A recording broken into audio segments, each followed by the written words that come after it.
Hi friends, welcome to my channel Jyoti Singh Art and Craft. Today I am going to make a video for my dear students on the topic of water. आज मैं water topic पे कुछ बताऊंगी, explain करूंगी अपने students के लिए, जो कि उन्हें थोड़ा हेल्पफुल होगा। मेरे इस वीडियो से थोड़ी आसानी होगी चीज़ों को समझने में, and they can play again and again and understand. First of all मैं बताती हूँ कि वाटर कितना है हमारे पृथ्वी पे, कितना वाटर है और कितना पीने योग्य है, कितना अनेबल टू ड्रिंक है। I will tell. Humans, animals and plants all need water. ये तो सभी को पता है कि without water no one can survive. Humans को, प्लांट्स को, एनिमल्स को, सभी को वाटर चाहिए सर्वाइव करने के लिए। We use water for drinking, bathing, washing etcetera.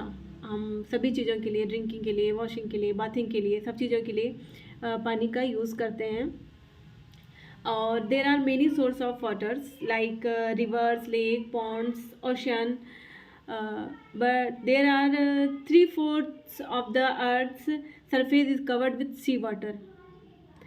How many water on earth?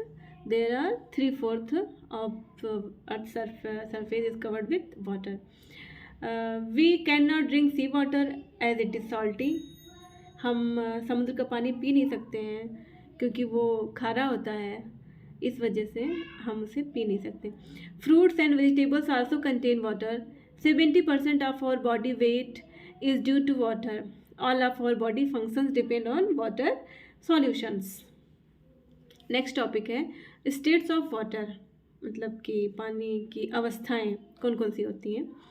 Water exist in 3 forms. ये 3 फॉर्म में एग्जिस्ट करता है water: solid, liquid and gas.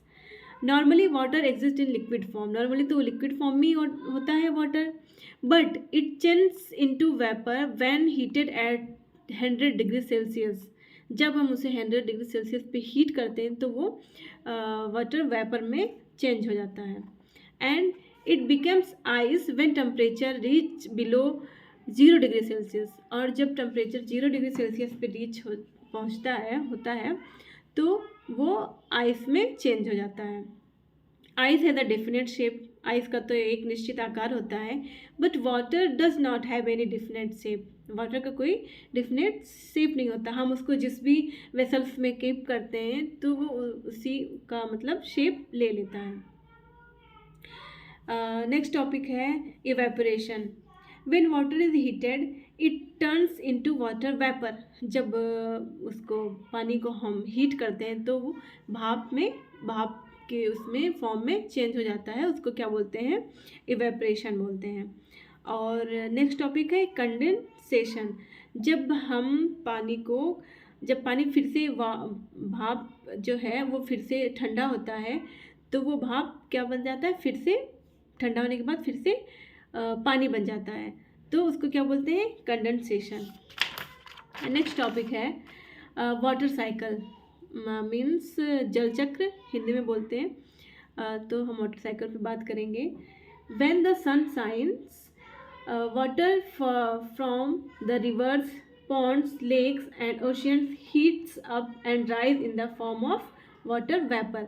जब सूरज की रोशनी लेक्स पर, ओशियंस पर, पॉन्ड्स पर जब पड़ती है तो वो पानी जो होता है वो हीट हो जाता है, और हीट होने के बाद वो वाटर वेपर बन के वो ऊंचाई की तरफ बढ़ता है।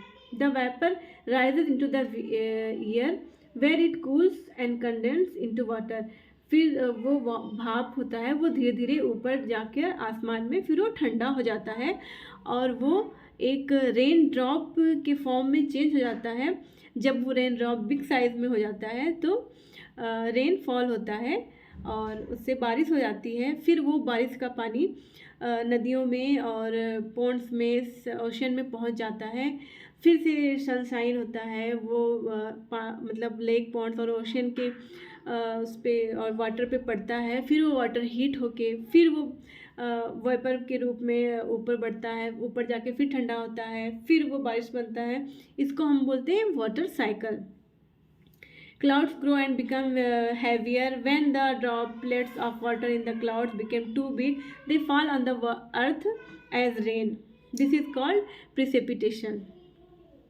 The rainwater goes back into rivers, lakes, and seas. It again changes to water vapor. Sometimes, when the air is very cold, water in the clouds can freeze to form ice.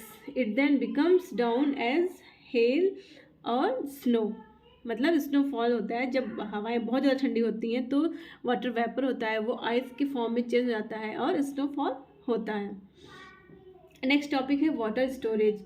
We must save and store water carefully. हमें water को store करना चाहिए एक clean container में और हमेशा water को ढक के रखना चाहिए ताकि उसमें कोई भी इंसेक्ट है, मॉस्किटोज़ हैं, फ्लाइज हैं, ये सब उसमें इंटर ना कर पाए. इस वजह से हमें वाटर को हमेशा ढक के रखना चाहिए. फिर वाटर स्कैरसिटी क्या है, मतलब कि पानी की कमी पे हम बात करेंगे कि हमारे मतलब पानी तो बहुत है बट एबल टू ड्रिंक नहीं है. पानी जो है वो अनेबल टू ड्रिंक है बहुत ज़्यादा. तो इस वजह से हमें पानी को वेस्ट नहीं करना चाहिए. हमेशा पानी को सेव करना चाहिए. Save water. Getting drinking water at home.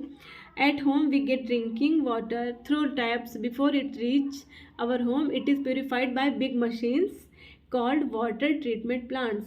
जगह जगह पे वाटर ट्रीटमेंट प्लांट्स लगे होते हैं, वो वहाँ से पानी प्योरीफाई होकर हमारे घरों तक होता है. अब तो हमारे सभी के घर में वाटर प्योरीफायर होता है जिससे पानी प्योरीफाई हो जाता है और हमारे पीने योग्य हो जाता है. नेक्स्ट टॉपिक है polluted water. Water gets contaminated because of many human activities. When we leave waste matter at the beach side और river side, it pollute the water. हम river side पे, beach side पे बहुत सारी अपनी waste चीज़ें हैं, बॉटल्स हैं, रैपर्स हैं, फेंक देते हैं. इस वजह से जो रिवर्स का पानी है, फिर ओशन का पानी है, वो गंदा हो जाता है. तो we should not throw our waste materials in the beach side and river side. These waste contain harmful chemicals that make the water unfit for drinking. The pesticides and insecticides used by farmers for crops also pollute the water. Farmers use करते हैं pesticides को, different kind of pesticide they use, and when rain fall, the water absorb the pesticides and go into the water of rivers and ocean, and it is polluted. तो वो क्या होता है कि जो फार्मर होते हैं ये लोग पेस्टिसाइड यूज़ करते हैं, फिर वो बारिश के पानी के साथ साथ उसमें चला जाता है, नदियों में चला जाता है. तो नदियों का पानी जो होता है वो भी मतलब प्रदूषित हो जाता है. फिर क्या कहेंगे, our waste and garbage pollute the surface water.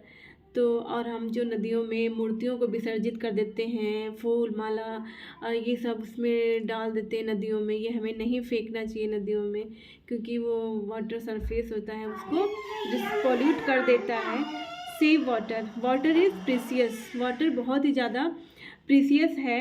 If each one of us behave in a responsible way we can save water from being wasted. तो हमें रिस्पॉन्सिबल बिहेव करना चाहिए और वाटर को सेव करना चाहिए. तो मैं कुछ पॉइंट्स बताऊंगी कि हम how we can save water. First है use a bucket of water to take bath. हमें बाथ के लिए बकेट यूज़ करना चाहिए. Do not use shower because shower waste too much water. Do not let the tap run when you brush our teeth. जब हम brush करते हैं तो हम टोटी को मतलब टैप को बंद रखना चाहिए, ये नहीं कि हम खुला छोड़ दें. Collect rain water in buckets and use it to water plants और वॉश क्लॉथ्स. जब बारिश होती है तो हमें बकेट्स में बारिश के पानी को स्टोर करना चाहिए, फिर बाद में उसको हमें प्लांट्स में डालना चाहिए या क्लॉथ्स को वॉश करने के लिए, डिश वॉश करने के लिए यूज़ करना चाहिए. एंड फोर्थ पॉइंट है get leaking taps and broken pipelines repaired. जैसे ही हमको पता चले कि हाँ कोई भी पाइप लाइन है वो लीक हो रही है, टैप लीक हो रही है, हमें तुरंत उसे रिपेयर करवाना चाहिए. And plant more trees. More and more plants should be plantation, हमें प्लांट्स लगाने चाहिए because they absorb to much water. Plants होते हैं वो वाटर को एब्जॉर्ब करते हैं और जो कि हमें बाद में उनसे हेल्प मिलती है पानी वाटर के लिए। Use the left over water after washing fruits and vegetable in the garden, और हमें लेफ़्ट ओवर जो बचे हुए जो वाटर होते हैं, जैसे हमने कहीं कोई कुछ यूज़ किया तो जो वाटर वेस्ट वाटर बचा है उसे हमें उसमें प्लांट्स में या फिर हमारे वेजिटेबल्स में उसको यूज़ करना चाहिए। सो इस तरह से हम वाटर को सेव कर सकते हैं, और ताकि हमारी जो आने वाली जो पीढ़ियाँ हैं फ्यूचर में हमें मतलब पानी के लिए बहुत ज़्यादा प्रॉब्लम ना हो। और सो अगर आप लोगों को ये मेरी वीडियो अच्छी लगी हो तो प्लीज़ मेरी वीडियो को लाइक करिए, शेयर करिए, कमेंट करिए, और मैं ऐसे ही आप लोगों के लिए हेल्पफुल वीडियो लाती रहूँगी। अगर आप लोग को अच्छा लगता है तो प्लीज़ वॉच माय वीडियो, और जिस टॉपिक पे आप चाहते हो, कोई टॉपिक आपको नहीं समझ में आ रहा है, नहीं क्लियर हो रहा है, तो मुझे बताइए, I will explain and I will do my best. Thank you to watching my videos. Thank you, take care, bye bye.